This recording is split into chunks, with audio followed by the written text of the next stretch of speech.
Hello friends, myself Karishma Kalsara. And today's our topic is Vygotsky column.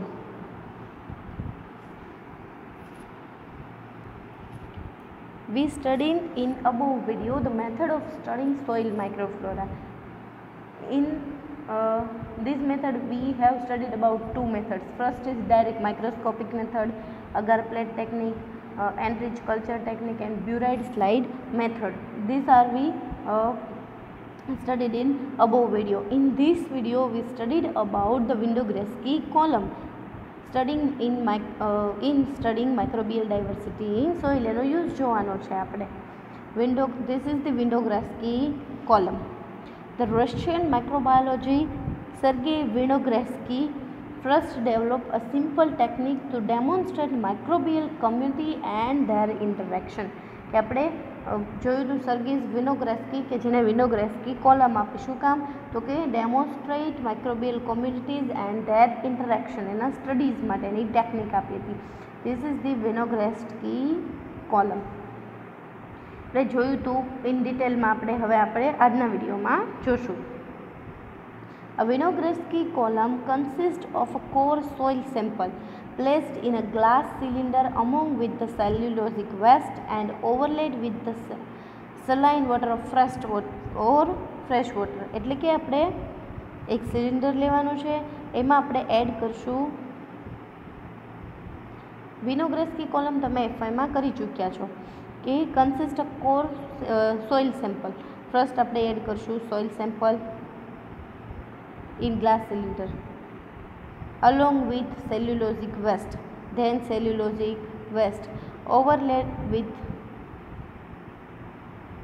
fresh water, which facilitate isolation of various sulfur metabolizing bacteria. Height of the column allow a development of aerobic zone of surface and microaerophilic and anaerobic zones below the surface.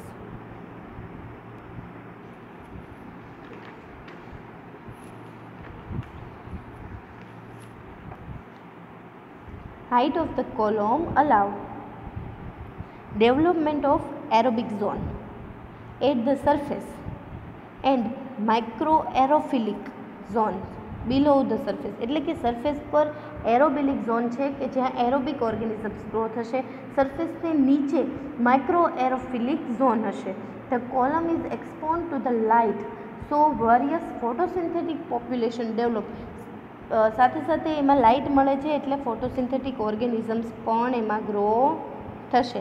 Like cyanobacteria or algae, non sulphur photosynthetic bacteria એટલે રોડોમાઇક્રોબિયમ, purple photosynthetic bacteria, chromatium or green photosynthetic bacteria develop. Column consists of mud, CuSO4, plant tissue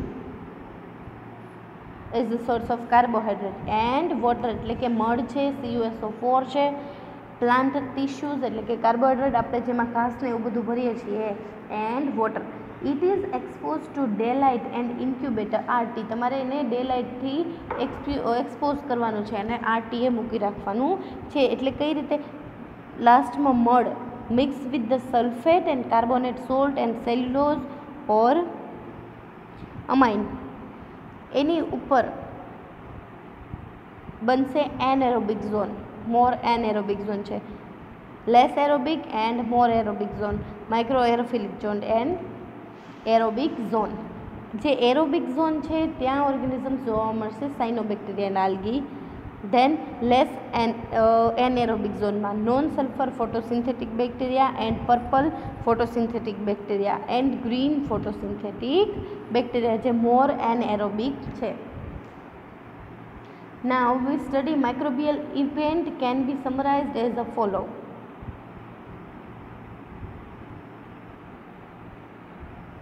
Microbial event can be summarized as follow.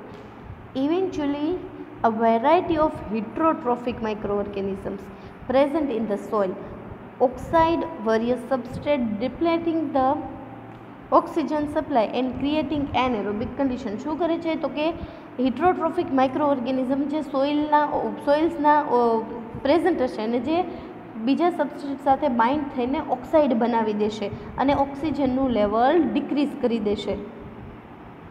અને કેવી condition? તો કે anaerobic condition form કરી દેશે. એના રિઝલ્ટથી એના example છે clostridium species can produce fermentation product under anaerobic condition. કે શું એનએરોબિક કન્ડિશનમાં ફર્મેન્ટેશન સ્ટાર્ટ કરી દેશે, એટલે કે ઓર્ગેનિક મેટર પ્લસ O2 એનું કન્વર્ઝન એણે કરી દીધું organic acid plus alcohol plus H2 and CO2, એટલે કે સેલ્યુલોઝ, સ્ટાર્ચ એવું બધું બનાવવાનું એ સ્ટાર્ટ કરી દે. મતલબ એ ફર્મેન્ટેશન કરે છે, ઓર્ગેનિક મેટરને એ ડિકમ્પોઝડ કરશે અને કન્વર્ટ કરી દેશે ઓર્ગેનિક એસિડની અંદર અને ઓક્સિજન લેવલ ઘટાડી દેશે અને CO2 બનાવશે અને આલ્કોહોલ બનાવશે એનએરોબિક કન્ડિશનમાં.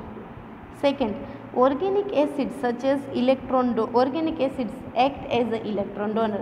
હવે આ ઓર્ગેનિક એસિડ છે એ as a electron donor work કરશે for reduction of sulphate and સલ્ફાઇટ.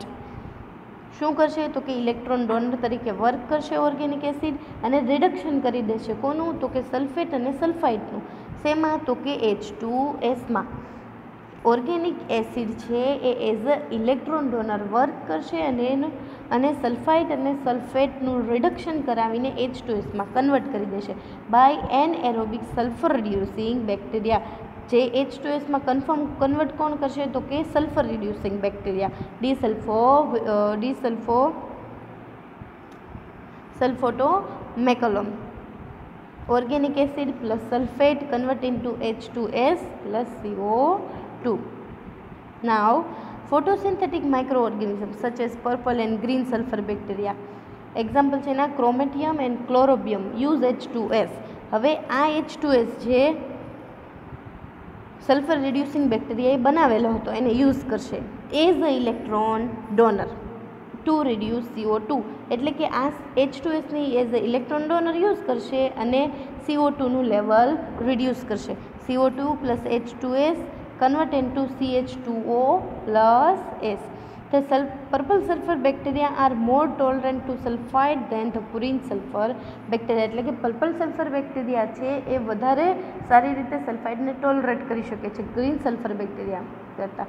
હવે ફર્સ્ટ શું બન્યું હતું? તો કે જે એનએરોબિક ઓર્ગેનિઝમ્સ હતા ક્લોસ્ટ્રીડિયમ કે જેણે ફર્મેન્ટેશન કરીને બનાવ્યું હતું organic acid and alcohol.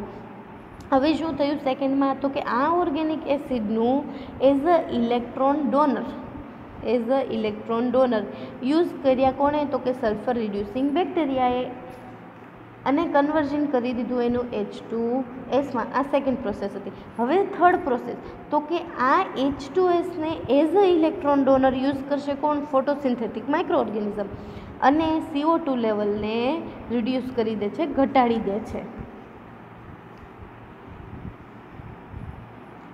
The aerobic sulfur metabolizing bacteria thiobacillus develop in a upper portion of column and oxide reduce sulfur compound like sulfide element sulfur and sulfide to produce sulfate. એટલે કે aerobic sulphur જે upper layer છે ત્યાં aerobic sulphur મેટાબોલાઇઝિંગ bacteria example છે થાયોબેસિલસ એ develop થશે અને શું કરશે? તો કે ઓક્સિડાઇઝ રિડ્યુસ જે સલ્ફર કમ્પાઉન્ડ બન્યા હતા સલ્ફાઇડ છે, એલિમેન્ટલ સલ્ફર છે, સલ્ફાઇડ છે, આ બધાને રિડ્યુસ કરી દેશે.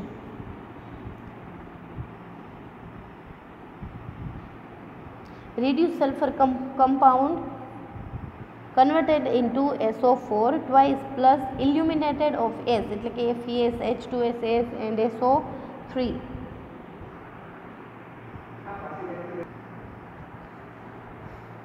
Now fifth છે non sulfur purple bacteria include Rhodosporium, Rhodopseudomonas, Rhodomicrobium etc.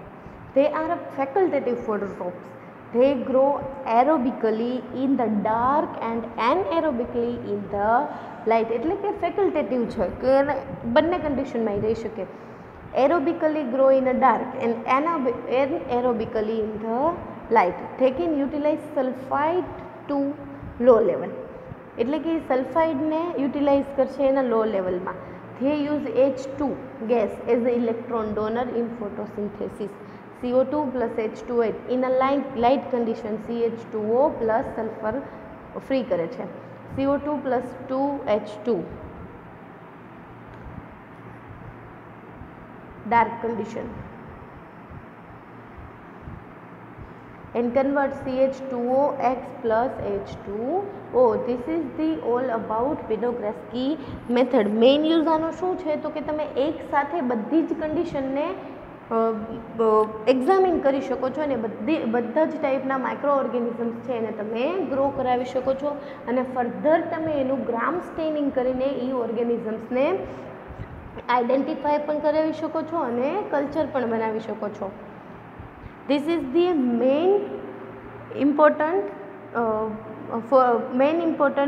benefit of Vinogradsky column. Thank you.